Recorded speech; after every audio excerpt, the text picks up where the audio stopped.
Tu élèves en classe de seconde A ou les premiers scientifiques, à savoir première D, première TI et même première C, alors cette vidéo elle te concerne.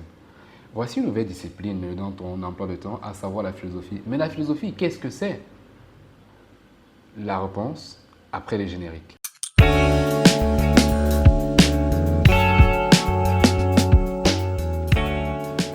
Dans cette capsule vidéo, nous allons donc aborder la notion de la définition de la philosophie à travers trois articulations. Premièrement, nous allons définir le concept clé, à savoir la philosophie.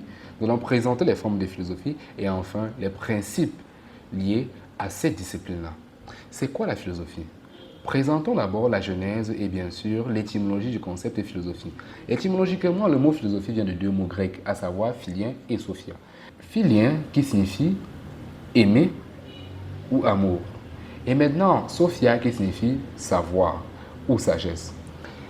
Ainsi donc, le philosophe est celui-là qui est passionné du savoir, est celui-là qui recherche le savoir, non pas dans une optique de la posséder, mais plutôt d'avoir les réponses aux problèmes qu'il rencontre dans son existence. La philosophie est donc une quête permanente de la connaissance et non sa possession définitive.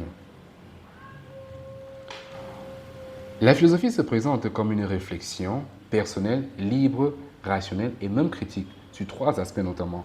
Réflexion sur l'homme, réflexion sur la nature et réflexion sur l'absolu. Et oui, même en philosophie, toutes les questions sont possibles, à savoir le questionnement sur l'absolu. Le sacré n'existe donc pas en philosophie.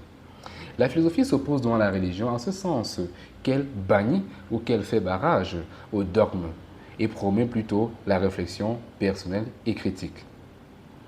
Parlant des formes de philosophie, qui est la deuxième articulation de cette capsule vidéo, nous allons présenter deux formes, à savoir la philosophie cosmique et la philosophie scolastique. C'est quoi la philosophie cosmique? Il s'agit d'une philosophie qui est pratiquée par chaque individu. Pratiquée par chaque individu en ce sens qu'elle ne s'enseigne pas. Pourquoi?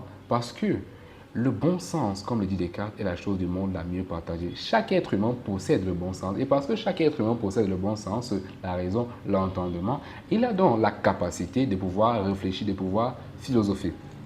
Maintenant, passons à la philosophie dite scolastique.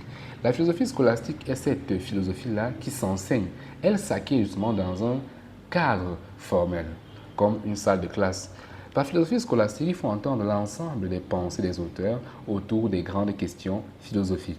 Simplement, il s'agit ici de se familiariser avec les pensées philosophiques existantes pour apprendre à philosopher à notre tour.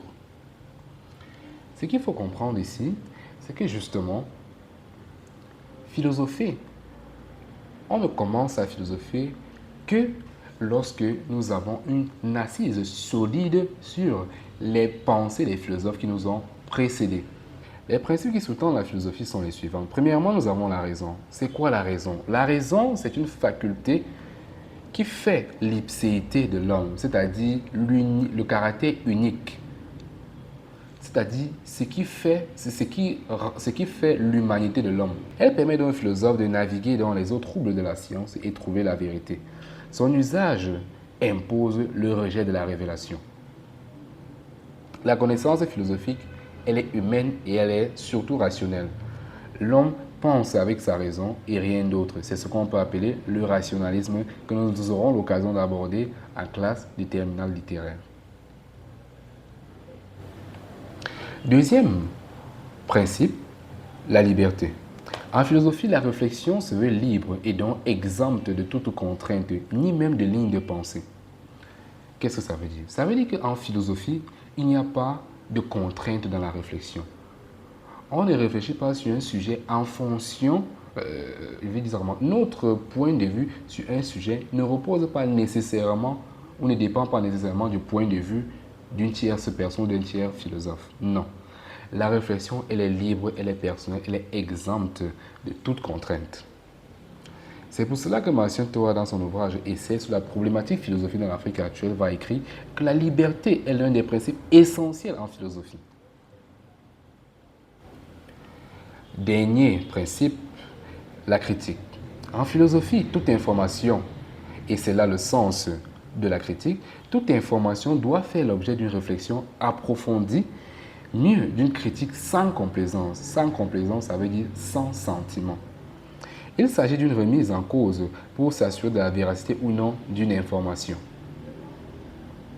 Martial Towa a encore écrit à ce sujet. Pour les philosophes, aucune donnée, aucune idée, si vénérable soit-elle, n'est recevable avant d'être passée au crible de la pensée critique. Simplement, c'est pour dire que, du point de vue du philosophe, aucune information ne doit être reçue comme étant vraie sans avoir été au préalable remise en question et même interrogée. Merci d'avoir écouté cette vidéo jusqu'à la fin. Voici un petit bonus pour vous.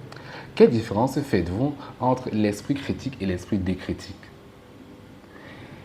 Et je remonterai autre chose, c'est quel est justement l'esprit qui doit justement être représenté ou être incarné par le philosophe. Vos réponses en commentaire. N'hésitez pas donc à vous abonner et à partager cette vidéo et bien sûr à liker. Si vous avez des questions, posez-les en commentaire. N'hésitez pas, nous y répondons toujours. Bye bye.